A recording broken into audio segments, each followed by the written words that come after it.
Stay tuned for the Man of God Shows with Mr. Mann. Instruct you and teach you in the way you should go. I will instruct you and teach you in the way you should go. I will counsel you and watch over you.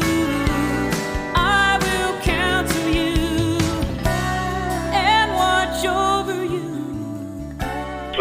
Mr. Mann, the Man of God Shows. We're up to number 14. Today is March 1st. Finally made it through February. For all of those of you that are out there in frozen tundra, I'm sure you're glad that spring is on its way. We've been talking a lot about, in the past, about the United States and how the United States is associated with the second beast of Revelations 13. Having grown out of the first beast of Revelations 13 and becoming a eighth kingdom or empire and a eighth mountain, as it says, I think in Revelation 16, might be 15. Anyway, we've been throwing out some evidence of the fact that the United States never was a Christian nation. It's been founded on the bases of ancient Greece and ancient Rome. And it was purposely intended by men like Thomas Jefferson to make the United States of America the new Rome, as far as the new Empire of Rome and the new Empire of Greece, to replace it, bring it back, revival, Renaissance. Thomas Jefferson and many men of his era were really into classical literature, and they were totally wrapped up in the Enlightenment and the Renaissance, so much so that they wanted to bring back the ancient morality plays of the gods and goddesses. They wanted to just put Jesus Christ and the kingdom of God through Jesus Christ on a shelf along with all the other gods and goddesses in the Pantheon and Parthenon. Parthenon being in ancient Athens, and the Pantheon in Greece, or in Rome, I mean, is still there. So anyway, they set up different buildings in Washington, D.C. to reflect their desire to bring about a revival of the Roman Empire and Greece.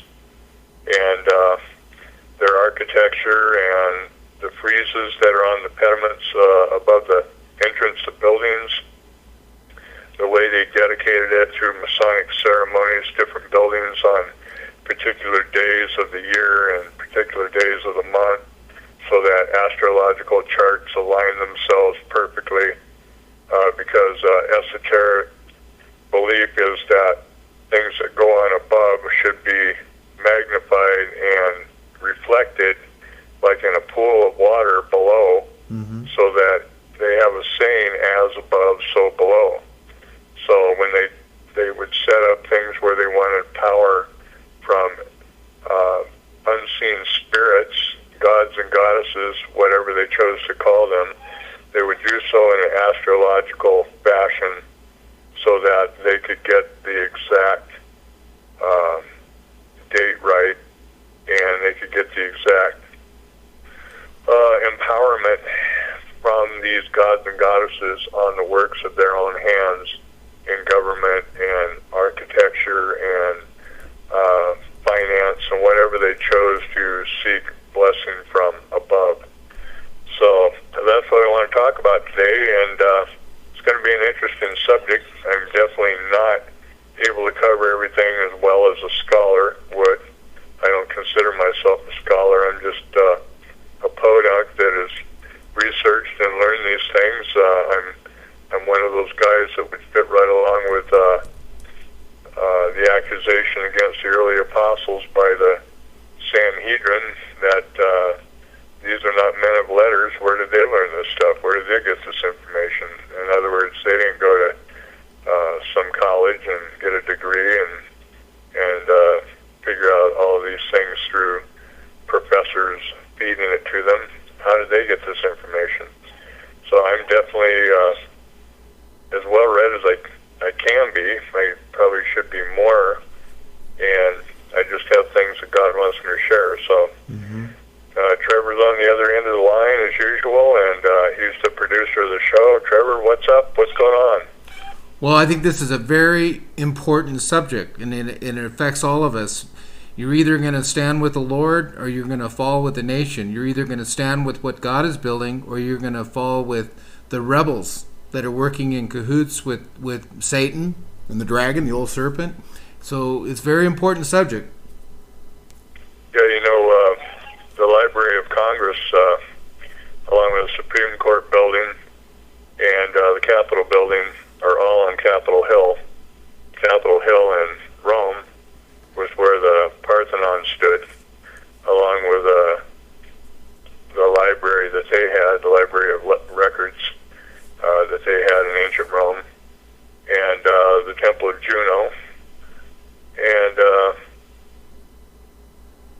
one other temple. I can't remember what it was right now, but the Library of Congress has some bronze statues that represent philosophy, art, history, commerce, religion, science, law, and poetry. That's in the reading room of the Library of Congress. And a man named Solon is a representative image of law in the Library of Congress, not Moses. And I don't remember right offhand if Solon was a Greek or Roman, but I believe he was a Roman. Anyway, they didn't choose Moses as a representative of what real law is for the Library of Congress. They chose one of the originators of law in, I believe it was ancient Greece. And on the frieze on the east wall of the Supreme Court building, there are representations of the majesty of law and power. On the left side, a group of figures representing wisdom, and on the right side, justice. And the two tablets between these have Roman numerals 1 through 10, purportedly meaning the Bill of Rights to the U.S. Constitution.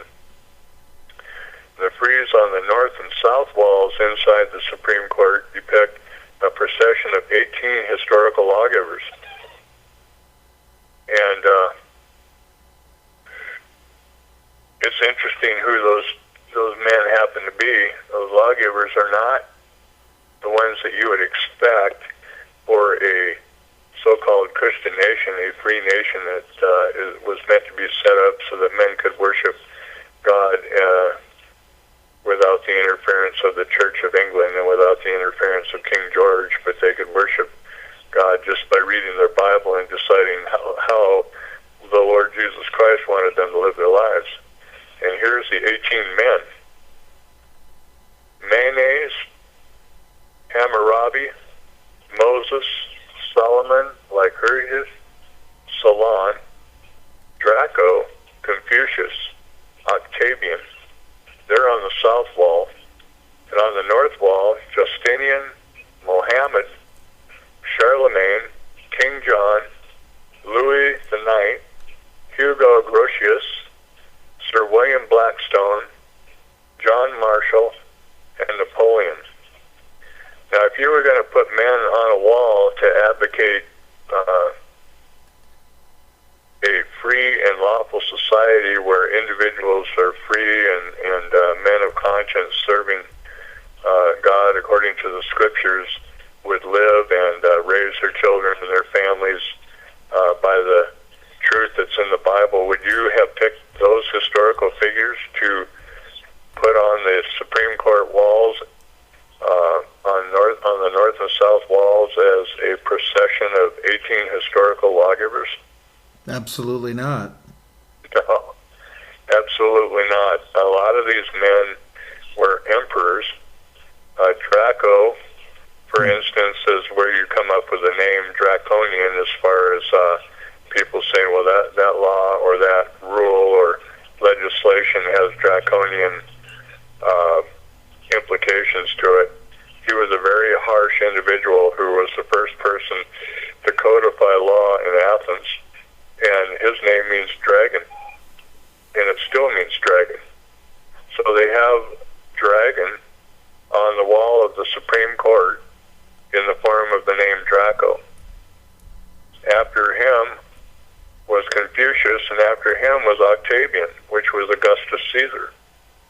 And Augustus Caesar was the one that was in power when Jesus was born, just before Tiberius Caesar took over for him and ruled the entire time that Jesus was in his ministry. And then you have Muhammad, and we all know that Muhammad declared himself to be possessed, that he didn't know anything about God. His history was completely a shambles. He couldn't read or write. He said many incoherent things.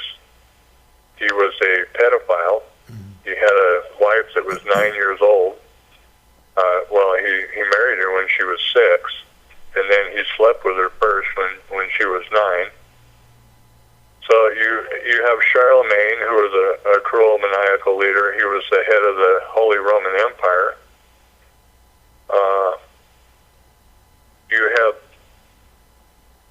a lot of men who don't represent anything righteous, like Napoleon, who declared himself to be the emperor of the revived Roman Empire, but a secular Roman Empire, who took all of his cues from people like Thomas Jefferson and the revolution that took place in the United States, and he followed suit with that and kicked up a revolution in France and spread across Europe and slaughtered hundreds of thousands of people in the idea of setting up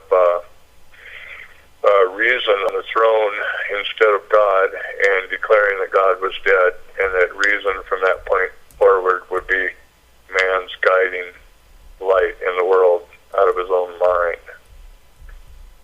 Draco was a lawgiver in 500 BC in Greece.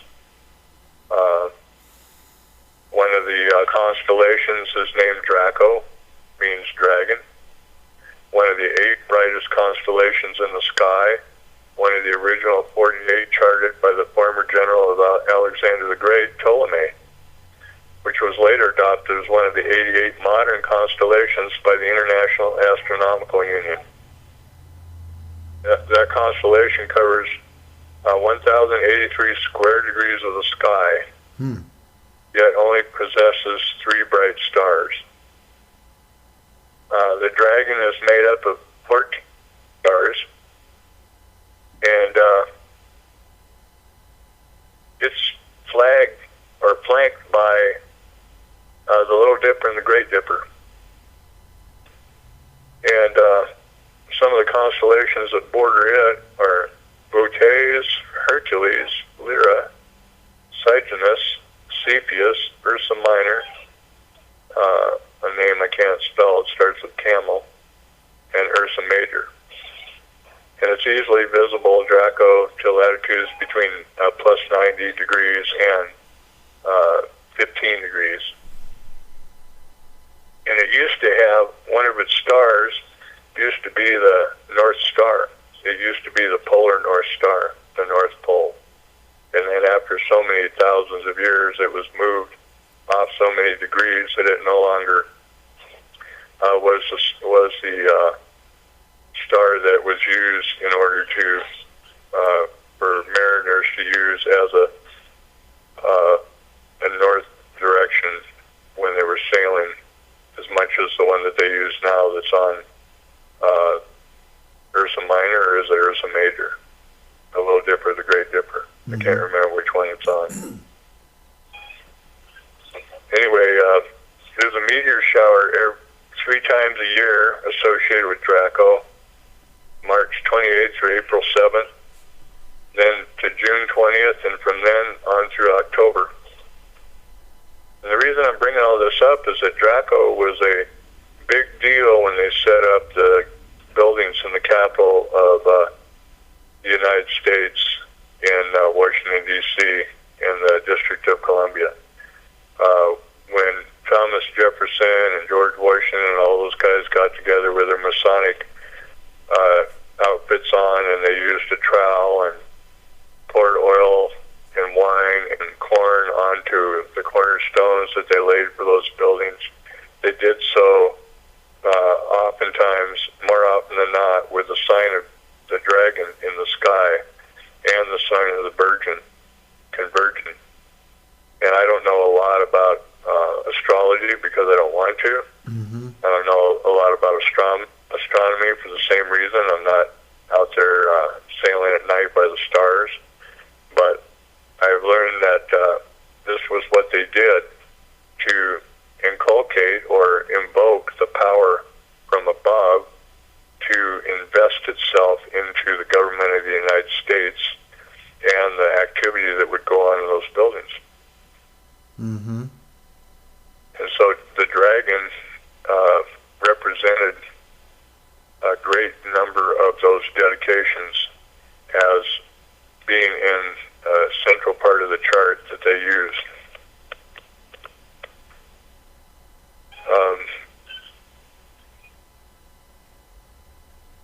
Where should I go from here?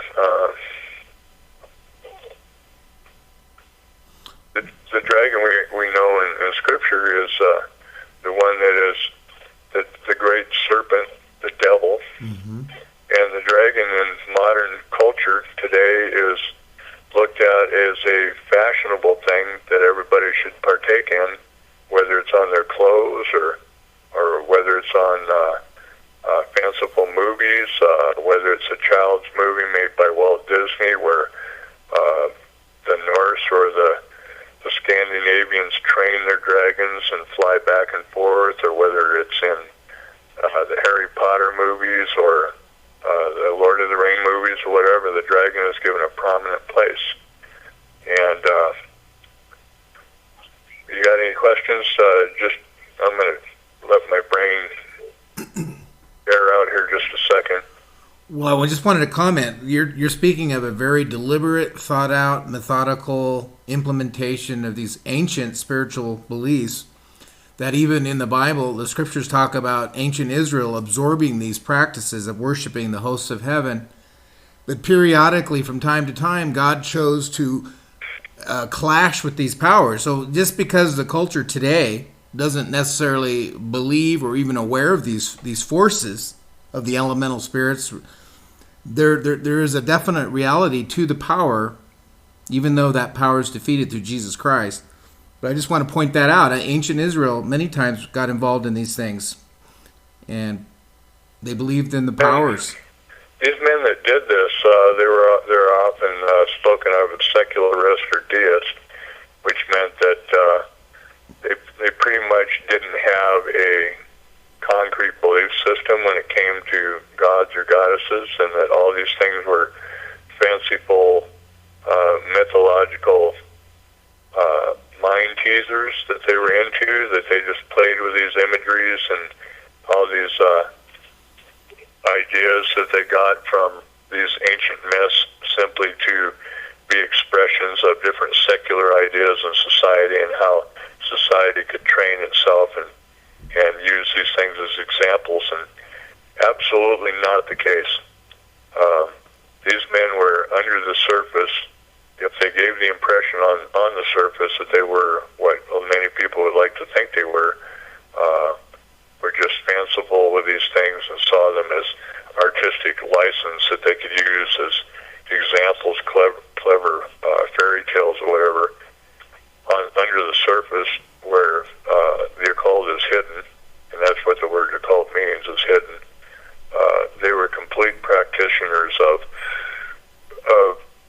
a desire to bring about the powers of elemental powers in the universe, whether it was in the earth or the sky, and the sky gods and the earth gods that they worship, et cetera, et cetera. They were doing everything they could to make known to each other that their intentions in creating the United States of America was to create a repository for these ancient spirits to reenact and bring forth things that they hadn't finished and concluded yet in the ancient world, and that they were giving them a free channel to do so again in the modern world.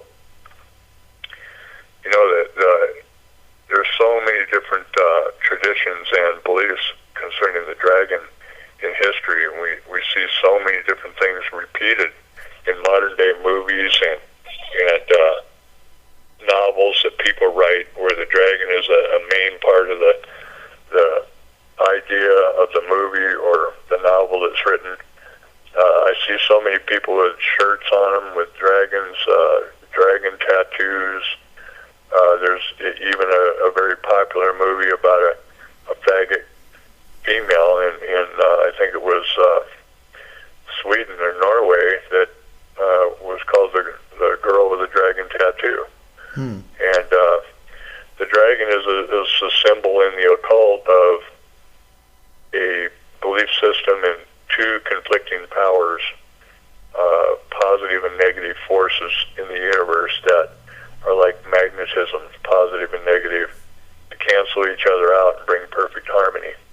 It's best expressed with the idea of the yin and the yang, that everything has a counterpoint to it.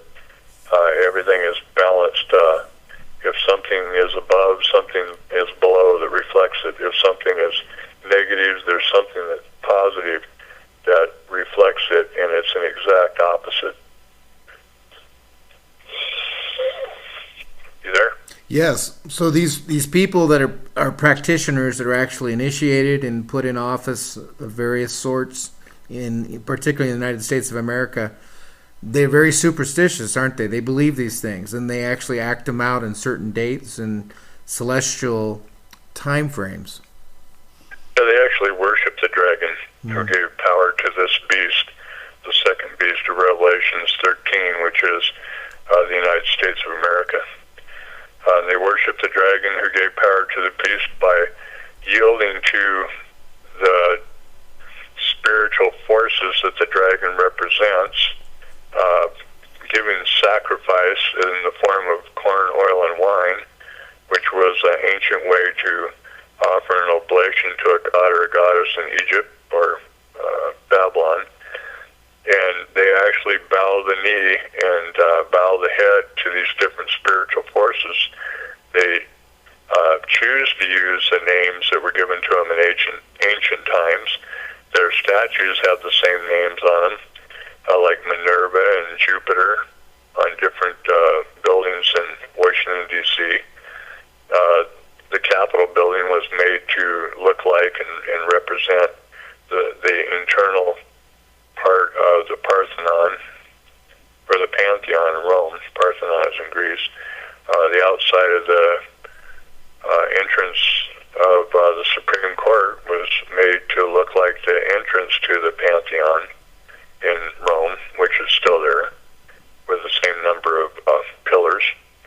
And they have all the ancient dramatic figures of the Titans and the gods of Olympus, which is interesting. There's a new movie coming out called Olympus Has Fallen, and it's Washington, D.C. being attacked by, it looks like Muslim invaders, and it shows the White House being overtaken and the president kidnapped, and all kinds of different physical parts of Washington, D.C. are blown up.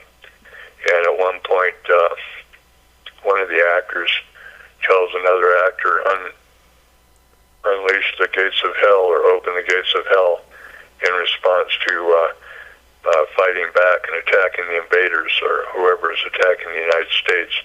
And that movie is going to come out the middle of this month. And we've been learning about this stuff and reading this stuff and talking about this stuff on this show recently. But the Lord is keeping these things right on the front burner so that people don't forget. These are the ancient evidences of the rebellion of the dragon against God as the supreme God of all gods, the King of Kings, the Lord of Lords, in the ancient empires that are continuing to be revived and submitted to and worshipped and sacrificed to in these last days, for the same reason that the dragon has always been doing this, or Satan has always been doing this since he was cast out of heaven. and that's that he hates God and that he wants to be like God, and he wants to take everything that God has made or done and either rule over it and control it inch by inch, point by point, or destroy all of it. Mm-hmm. But he doesn't want there to be anything left for God to rejoice in or glory in as far as his creation, and foremost and above all, man. So when you look at the creation of the United States and the 13 colonies turned into states, turned into an empire with a central city ruling over those states, just like Rome ruled over its states or territories that it controlled, and then turned into 50 states over time, finished when Hawaii and Alaska were joined. This has all been done to use the United States of America as a harbinger and a fulcrum point and a catalyst to bring about a complete world government under the auspices of freeing mankind from any morality or rule over him as far as righteousness from heaven, going back to the whole idea of uniting the world under a single dictatorial power where all men are working together on behalf of each other in one place, mentally if not physically, just like in ancient Babylon in the land of Shinar, where the Tower of Babel was built. So it's not something to overlook when you see these two World Trade Towers that are brought down and bombed in New York City, and see that what's been erected in their place is the One World Trade Building, or the One World Trade Tower. It's the tower that's supposed to represent the unity of the entire world, replacing the two towers that were brought down. So they're not giving up the idea at all that the United States is the one that's supposed to lead the charge and bring about the conclusion of all the things that are prophesied concerning the end times about rebellion against God. Are you there? Well, it's just amazing to me how, as you said, the devil wants to imitate God, who knows all things, sees all things, hears all things, and has all power. And God has allowed the beast to have the technology to do those things. That, you know, they're watching everything, they're listening to everything, and they have secret weapons that fly above and below. And he's acting as God over the people. The technology that we're using right now as we're doing this show was invented in the United States. The majority of modern inventions that were brought onto the surface of the earth in the past 100, 200 years were developed in the United States, especially those things that are regarding communication, different modes of communication. And one of the representations of the second beast of Revelation 13 is a mouth. It has a mouth that speaks like a dragon. In other words, the communication of the dragon is being produced in the United States, and the means thereof, the technology thereof, and transported around the world, and the rest of the world is being introduced to it and getting used to it, so that the rest of the world is preparing to completely be part of the machine, like that show, Person of Interest, where it's on TV and the guy created a machine that watches for the United States government, everything that goes on. And there are machines like that around the world, but the technology we're using is not separate from it. It's all a part of it. And so we're just using it but not abusing it. Using the fashion of this world but not abusing it, hopefully. Yes. Did you know that the constellation of Draco, the dragon, has long been associated with the serpent which tempted Eve? Really? Yep. To the Babylonians, the constellation represented the great dragon they worshipped with Bel. or Baal, Baal, or as it's pronounced, Baal. When you hear Muslims on the battlefield, they're shooting at each other and they're yelling Baal Akbar. Mm-hmm. They're saying that Baal is great, or Baal. Yes. Their pronunciation of Baal is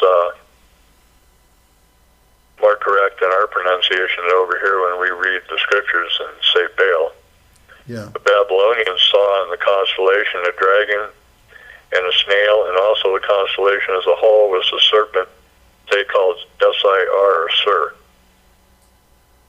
The constellation Draco is referred to in Scripture in Job 26:13 and Isaiah 27:1, called the crooked serpent. Mm-hmm. The ancient Arabs called it Al-Tanim and Al-Thuban, which names Ptolemy translated into Greek as the dragon. Remember, Ptolemy was one of the horns on the goat that replaced the one that was broken off, the he-goat that ran with collar and his feet didn't touch the ground. That was Greece, and the great horn, notable horn on that goat beast in Daniel was Alexander the Great. And then there were 4 horns that came up in replacement of that one horn, and Ptolemy was one of those horns. Ptolemy was one of his generals, his 4 generals that took over the kingdom of, or the empire of Alexander the Great.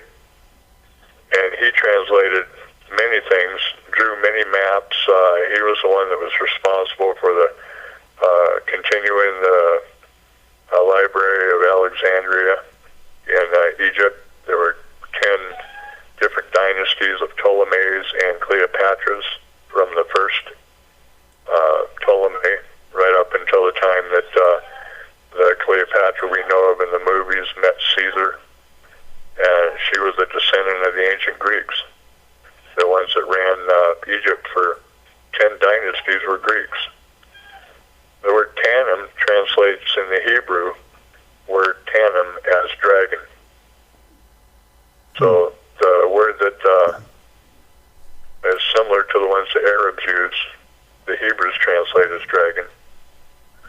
The names of the stars in the Draco or dragon constellation are Gian Sar, which means poison place, punished enemy. Thuban, the Arabic, which means dragon, serpent. Al-Deh, Thih, I don't know if I'm pronouncing that right, means hyena, wolf, originally called Al-Dib, the reptile. Al-Dibba, reptile, hyena, made accursed. Al-Tais, the goat. Al-Tanin, the dragon. This star is also called Ras Tanin, or dragon's head. Rastaban, dragon's head, also called Al-Wa'id, the one to be destroyed, mother camel. Gruminium, dragon's jaw, deceiver, subtle. Al-Rakis, the dancer, trotting camel, the bound or caught. Most of the names are Arabic, translated from the Greek names in Ptolemy's star list. A few such as Thuban, the brightest star in the constellation. Pretty interesting. Absolutely. And that constellation was the one that was charted by Ptolemy. 44 constellations, and that was one of them that he charted. It was the North Pole star, was one of the stars, one of the brightest stars in that constellation, until over time the degrees moved in reference to transpiring of time, so that it wasn't the North Pole star anymore.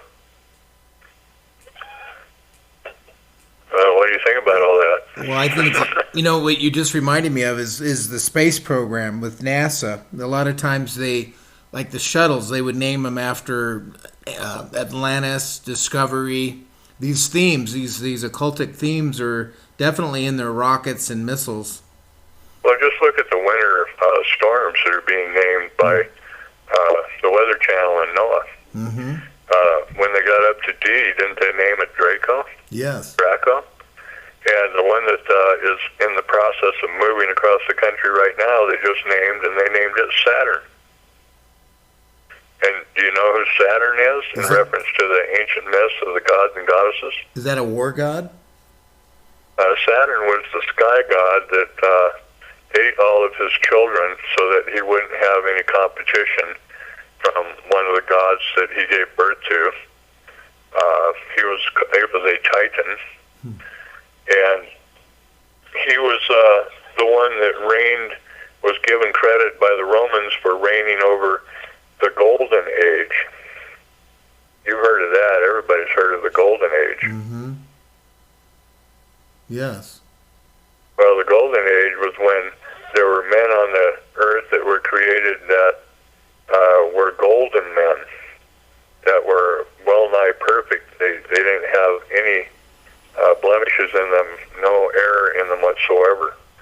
And then there were, the Greeks believed that there were 5 different representations of men over time, that they didn't all exist at the same time. The second one was silver, and the third was bronze. And that's where you get the 3 different medallions that are given out as medals to those that are participants in the Olympics every year. Wow. In honor of the golden men, the silver men, and the bronze men. And the golden era was a 1,000-year reign of Saturn, where Saturn was also referred to as the agricultural god, and is often represented during the Thanksgiving Day period with a cornucopia on a table with fruit and vegetables and gourds coming out of the cornucopia. Mm-hmm. And that represents a great horned god, one single horn or unicorn god, which Saturn was sometimes spoken of as being the only power that man could trust in, the golden era, the golden age. There's a building in downtown Bozeman that has on it, carved in near the top of it, on the front of the building, the golden rule. And a lot of people, there's a lot of different ways to take a saying like that. But it meant that there are still men that are golden men that rule over the silver men and the bronze men. Uh-huh. And the golden men are usually the men that are the elite men, the men that are born to power, the men that rise to, like the cream rises to the surface comments, the ones that see themselves as the ones that are born to rule over and lord over the rest of mankind, like the royal families of the different houses in Europe, and like people that intermarry in great wealth and look at the rest of mankind as either the silver or the bronze.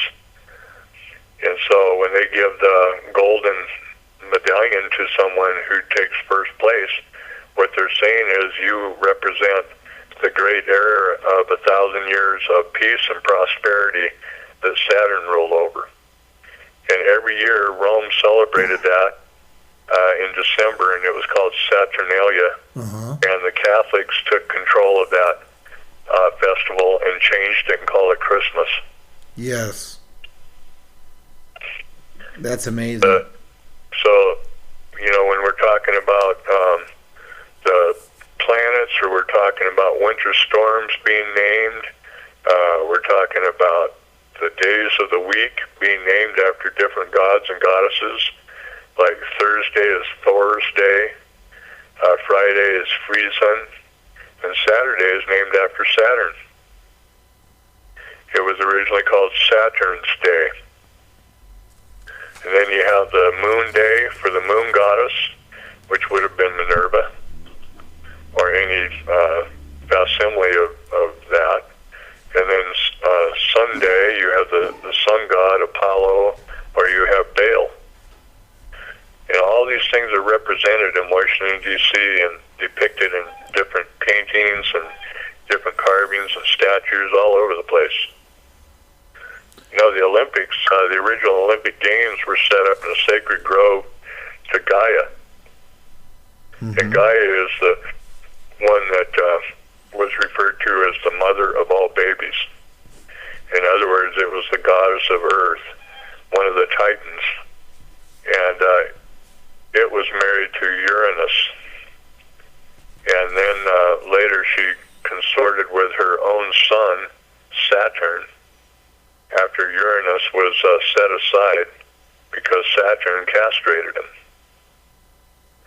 And Gaia later became, the grove to Gaia in Greece later became a dedicated place to Zeus, and ritual celebration of the gods of Olympus, which delivered mankind from the tyranny of the Titans.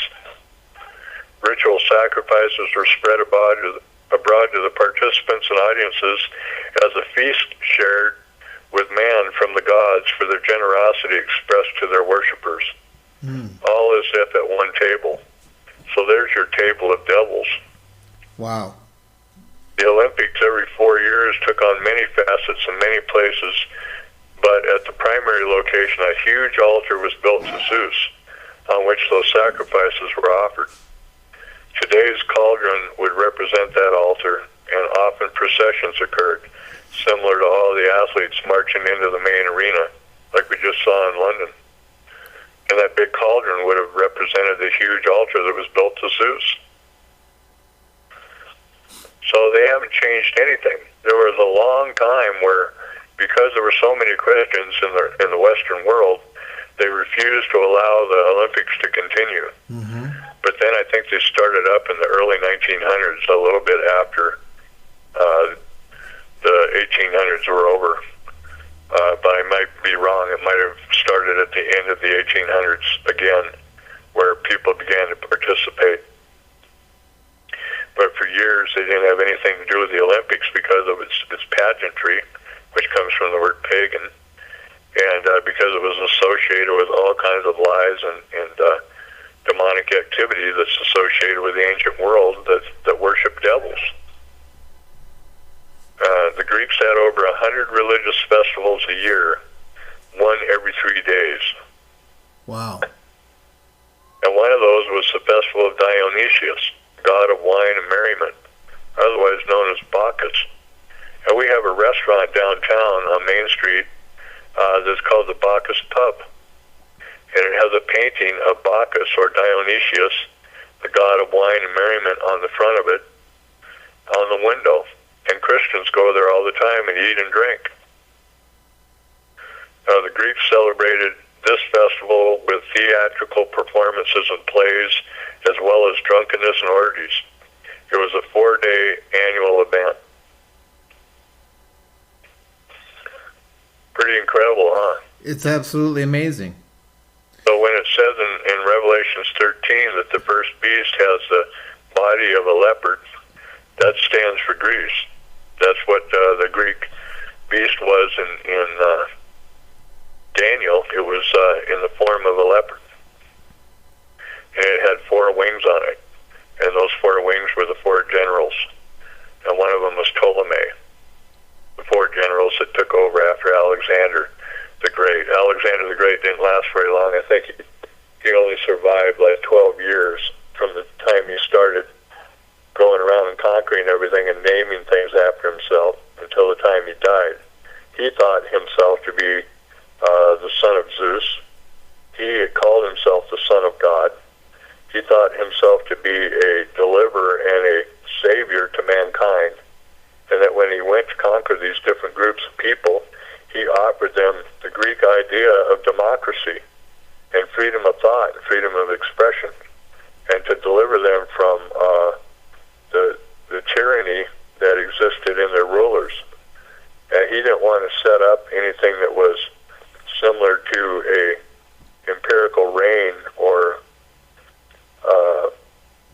anything that was despotic. What he wanted to do was he wanted to set up the whole idea of every man has one vote, and every man is free to think and speak as he chooses and to express himself, etc., which was the exact concept that was set up, along with the idea of who you slept with was nobody's business, including men on men and women on women, founded in some of the Greek states that Paul talked about in Romans chapter 1. You know, the Greeks found no contradictions between piety and intellectual liberty. One of the unusual features of Greek religion was its lack of dogmatism and its tolerance of freedom of thought. Its theology did not derive from a single source because it had no sacred books or absolute religious authority, nor was there rigorous definition of modes of worship or orthodoxy of belief. Pretty amazing how a lot of people don't know that. You think of the ancient Greeks and anything that has to do with religion, it's like, oh, they must have really strict disciplinarian rules and everything, and they were kind of like the first hippies. You know, it's your thing, do what you want to do. I can't tell you to sock it to. Yeah. So they were very truth. Was it subjective then? Was it your own truth or? Yeah, that's why when Paul showed up and he spoke in Athens, you know, they were glad to hear anything he had to say, because he said, you know, you've got a monument and a temple to everything under the sun. You've even got one built to the unknown God, because you're of all things most superstitious. You're willing to cover all your bases, but you don't care that there's any single truth to believe in. They didn't believe in absolute truth. They believed in truth was kind of something to work with. You molded it into the shape you wanted it to be, and you called it the image that you looked at and worshipped and put flowers and garlands in front of and burned incense to.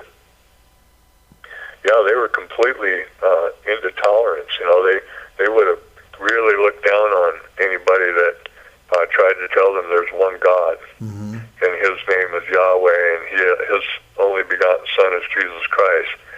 They'd say, well, you know, that's fine if you want to believe that, but we don't. But we'll be glad to put Him in our place in the Parthenon or the Pantheon, and give Him an honored place, and you can go in there and burn incense to Him anytime you want, along with all the others. But we believe in Zeus, or we believe in Saturn. Pretty heavy, huh? Yes, it is. And I understand about Rome was a real melting pot as well. They were, you know, you just go ahead and bring your God and whatever practices you want, and it wasn't resisted from the empire. If you were a builder or mason, all you had to do was specialize in temples, because eventually someone would come along and want to build one to a new god or goddess nobody had heard of, and Rome would be glad to accommodate you, and there'd be all kinds of guys who were specialists at building those places.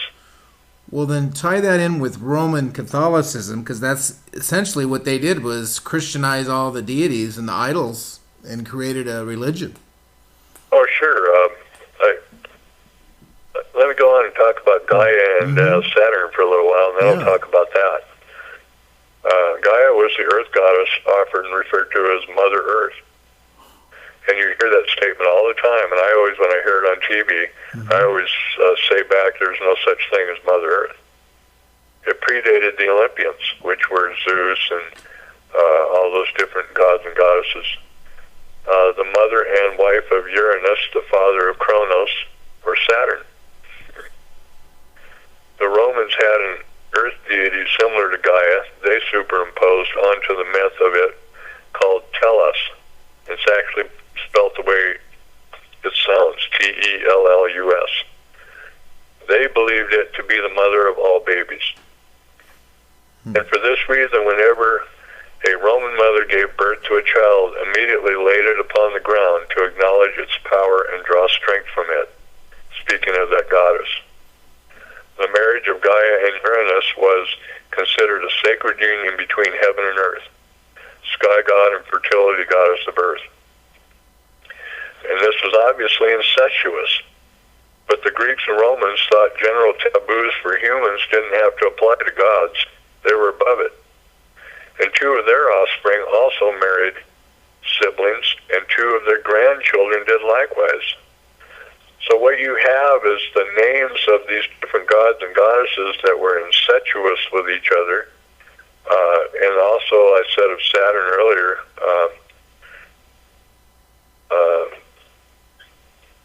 well, I won't go into that right now, but, you know, there were so many different things that were absolute taboo in society in general then that are still taboo now, and yet they name winter storms after these hideous creatures that the ancient people gave obedience to and worship. You know, and they celebrate every year in the form of Christmas with different symbols that represent Saturn and things that they've done throughout history in ancient Rome to Saturn, and the Saturnalia festival that lasted a month. They still do every year in December, all around the world. Yeah. Saturn was the youngest and craftiest of the 12 offspring born to Gaia and Uranus. There were 6 males and 6 females. He hated his father, castrated him, and replaced him as his chief supreme god. And Saturn married his fertility goddess and Mother Earth figure Rhea, and from this had offspring: Demeter, Hera, Hades, Poseidon, Hestia, and Zeus. And like I said, he ate his own children. He wanted to destroy them. But Zeus escaped. Saturn ate all his children at birth. Doesn't that remind you of Revelations 12? The great red dragon that tries to devour Jesus the moment he's born. It's these images, these myths that were set up, these stories about these gods and goddesses that were all spun by the dragon, by Satan himself, to preempt the different events that would take place concerning Christians and Jesus' birth and his ministry and so on, were all to cast aspersions and a shadow at and confusion upon the minds of men that saw them in a world that was filled with all of these lying signs and wonders and myths that have been sown, that the New Testament writer calls fables, that people turn aside to on a regular basis. And they tried to bring Jesus right into the midst of all of it and say, oh, well, we have a God like that. We have a story like that. This is how this turns out in our story. How about your story? You see what I'm saying? Yes.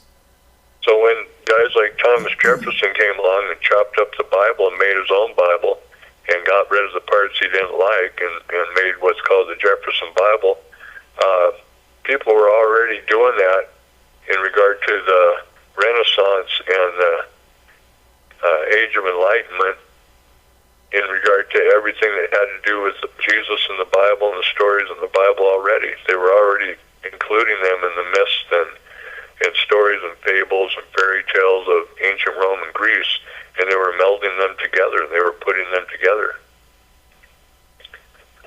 You know, Zeus was supposedly escaped and went to Crete and was raised and fed by a half goat, half woman with its milk and honey, and later honored that creature with the constellation Capricorn in the sky. Really? And it says that he was educated by Pan, who was half man and half goat. You see what I'm saying? Yeah. They glorified things like Athena and Minerva and Zeus, whom Jesus referred to as Satan, Lucifer, because the name Zeus means the moment at which light appears, and his image was a lightning bolt. And whenever he was depicted with lightning bolts in his hand. You know, in Athena, they were all incestuous, wicked beings that didn't have any sense of morality whatsoever. But then every now and then they would try to give one of them the likeness of some caring mother who loved children and loved morality and piety and decency. It was all just a an abomination to God that the devil had sown into the hearts and minds of men throughout history, and they created this nation and the government of this nation to honor those gods and goddesses in the memory of them by putting their images, their idols, which is images, on the buildings of the United States of America in the Federal Triangle, especially on Capitol Hill. So every day when they go into those places to pass laws and discuss regulations and the business and the duty of the American government and taxation and what they're going to spend the money on, they have these images looking down on them. Mm-hmm. They have to look up to them. These images are surrounding them. The image of the power of Rome, the fascists, right there behind the Speaker of the House in the General Hall, the House of Representatives. Just amazing. The laurel, they're representing Daphne being turned into a laurel so that she could escape the affections of, I think, Apollo. You there? Yes. You know, what people need to realize is, as you've gone through this and discussed the days of the week, the months, the architecture, all these things, but it also pervades into the laws that are passed by these lawless people, and it affects the culture. And for example, you were talking about the glorification of man through the Olympics, the different levels of gold, silver, bronze. But you have the implementation of abortion, which is, in my understanding, that's a way of implementing eugenics, getting rid of certain cultures, certain people that are base in their eyes. You see? Human sacrifice. Mm-hmm. So this is very serious, and it's right out in front of everybody. But I believe that for the most part, the peoples have become blinded and drunk by the wine of the wrath of Babylon's fornication, and they've lost their perception. They can't see. And all these abortions are human sacrifices that are committed to not the God of Abraham, Isaac, and Jacob, the God and Father of our Lord and Savior Jesus Christ, but to these gods that it says devoured their own children when they were born. And some of these gods and goddesses are not only incestuous, but also pedophiles and child rapers. There was one named Ganymede that was raped by Zeus, and it was a young child god. You know, there's just so much going on in society that has been caused by these demons, these devils that permeate society in the names of these different gods and goddesses and myths. And all they are is they're just spiritual wickedness in high places being represented in the unseen realm that are magnifying themselves and bringing forth their works through the activities of man and their sin and their wickedness in the natural realm, in the physical realm. Did you know that there is a representation on the pediment, one of the pediments of the entrance into the hall or into the Capitol building itself, the U.S. Capitol, that's called the apotheosis of democracy. Mm-hmm. And there's another one on the rotunda painted of George Washington being lifted up into heaven called the apotheosis of George Washington. And I'll tell you what apotheosis means. From Greek, it means to deify. Mm-hmm. In Latin, it means to make divine. The glorification of a subject to a divine level. That's what apotheosis means.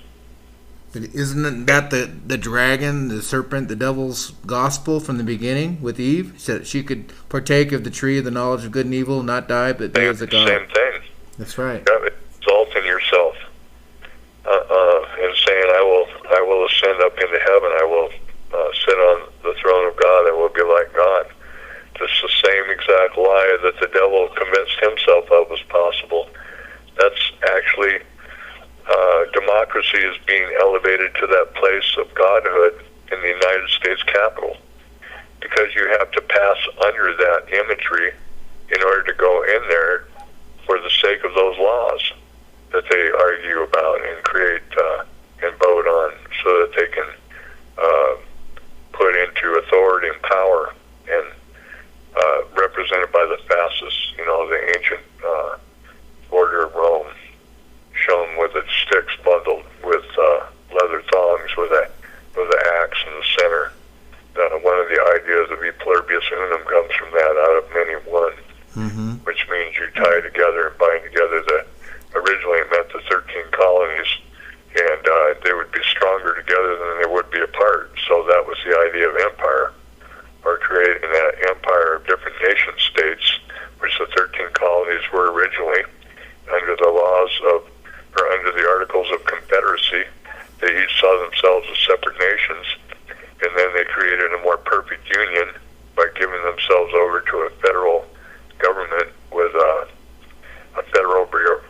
theocracy run out of Washington, D.C., just like ancient Rome ruled from that one city over all of its territories as an empire. Stunning. You know, there's a prophecy in Isaiah chapter 47 about Babylon. Sure. And I'd like to just read a few verses here, because from verse 7, and I'll just read this. It says, "And you said, I shall be a lady forever, so that you did not lay these things to your heart, neither did remember the latter end of it. Therefore, hear now this, you that are given to pleasures, that dwell carelessly, that says in your heart, I am, and none else beside me. I shall not sit as a widow, neither shall I know the loss of children." This is verse 9. "But these two things shall come to you in a moment, in one day, the loss of children and widowhood. They shall come upon you in their perfection for the multitude of your sorceries, and for the great abundance of your enchantments. For you trusted in your wickedness. You have said, none sees me. Your wisdom and your knowledge, it has perverted you, and you have said in your heart, I am, and none else beside me." And I really see this being implemented in all the things that you've been discussing, these ancient enchantments and illusions and myths, but they're bold enough to enact them in rebellion to the Lord. Yeah, and the main interest in the founders of this country was not to replicate ancient Babylon, but to replicate the beast that ancient Babylon rode upon. Mm-hmm. So, in other words, they were looking for a way to bring to pass the ancient powers of ancient Rome into a new era, a new world order. And after the Second World War, they began to declare themselves to be the new world order on the earth, greater than any that had existed in the past. Finally getting to that point of full fruit, full ear of corn in the ear, full corn in the ear, how that saying goes in the Bible. Yes. To get to the point where the United States of America would finally take its place in history as the greatest empire that ever existed. It was meant to be that.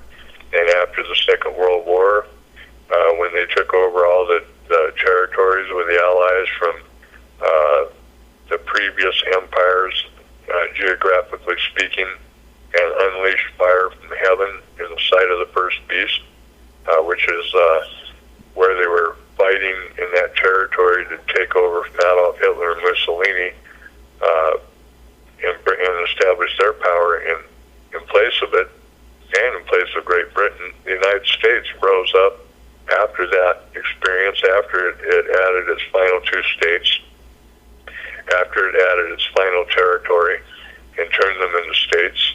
It became the greatest empire known to mankind. Yes. So under the power of the dragon, not as Christians would like to say to themselves, oh, this is a place that God blessed to bring about all of these wonderful blessings, etc., etc. The Father of Jesus Christ. The prayer of Virgil to Jupiter, who is the same as Zeus, is on the dollar bill that says, look favorably upon our endeavor. That was put there as a prayer to not the Father of Jesus Christ, but Jupiter, the god of the Olympiad, the chief god of Mount Olympus. There's so much people could read and learn about these things if they would just take the time and make the effort to discover what it is that they were actually trying to do when they created this country. They weren't trying to honor Jesus Christ and make people turn to Christ and become Christians. They were trying to honor the dragon that gave power to the first beast, whose deadly wound was healed when Rome was attacked by the Germanic tribes, and I think it was 470 A.D. And then came back to continue on from that point. And as I described in one of the previous Man of God shows, right on through to the culmination of all 50 states being added to the United States. Anyway, I think we should probably call it a day. There's a lot more to talk about, and I don't want to get overabundantly heavy, and so people will lose focus. So I'm going to say so long, Trevor. How about it? Thank you. Yeah, thank you. We'll see you all next time.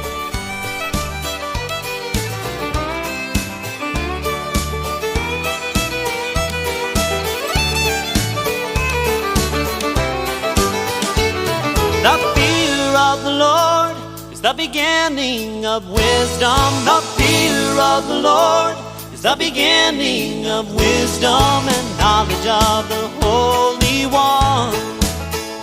And the knowledge of the Holy One is understanding. The fear of the Lord is the beginning of wisdom. The fear of the Lord is the beginning of wisdom and knowledge of the